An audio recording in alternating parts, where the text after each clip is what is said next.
నేను నా ఫ్రెండ్ సులేమాన్ అనే అబ్బాయి జాలీగా తిరుక్కొని ఆ అబ్బాయికి బండి లేదు. నేను ఇంటికాడ డ్రాప్ చేయడానికి వెళ్ళాను 10వ వీధికి. నేను వచ్చి పెళ్ళయ్యాక వైఎస్ఆర్కి వెళ్తా ఉన్నాను. అబ్బాయిని వదిలేసి నేను వైఎస్ఆర్కి వెళ్దాం అనుకున్నాను. ఆ అబ్బాయిని వదిలే లోపల అస్తానా అన్న అని అస్తానా పైకి రియాజ్ ముక్కలాడు చేశారు కార్పొరేటర్కి ఒక ఘర్షణ జరుగుతా ఉంది. అదేం జరుగుతుంది, మేము వెళ్ళే లోపల వెళ్ళి అడిగే లోపల మీకేంద్ర అవన్నీ చూసుకొని వచ్చారని మమ్మల్ని దాడి చేశారు. అది వాళ్ళ సంఘర్షణ ఏదో జరుగుతుంది. మనం వెళ్ళాం, అడ్డం వెళ్ళాము. మేము లేకపోతే మా అన్నం చంపేస్తారు. మొత్తం నన్ను చంపడానికి వచ్చినట్టే ఉన్నారు వాళ్ళు. మొత్తం చంపడానికి వచ్చినట్టున్నారు. ఆయన కోసం మేము వెళ్ళాం. ఆయన తోసే లోపల మీరేంద్ర పని చూసుకొని వచ్చారు, మమ్మల్ని పిలిచారు. నన్ను నా ఫ్రెండ్స్ మన ఇద్దరిని వచ్చారు. నా కాడ బైక్ లేదు, నన్ను ఇంటికాడ దింపడానికి అతను వచ్చాడు. ఆ వచ్చిన టైంలో ఏంటంటే మా ఇంటికాడ సెంటర్లో తగు జరుగుతుంది.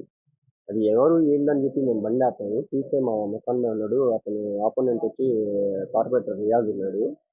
సరే ఏందని చెప్పి మామూలు మాట్లాడడానికి క్యాజువల్గా మాట్లాడడానికి వెళ్ళాము. అక్కడ చూస్తే వాళ్ళు మొత్తంలో చూస్తే వెళ్ళిపోయారు. దాని తర్వాత ఏరా నువ్వు మొత్తంలో చూసి వచ్చావా అని చెప్పి, లేదన్నా ఏం జరుగుతుందని చెప్పి వచ్చాను. వచ్చిన వల్ల మమ్మల్ని అటాక్ చేశారు. ఫస్ట్ మా ఫ్రెండ్కి అటాక్ చేశారు. ఏందన్నా మా ఫ్రెండ్కి కొడుతున్నావు అని చెప్పి నేను మధ్యలో వెళ్తే నేను చేయి పెడితే నాకు కొట్టుకుంటుంది.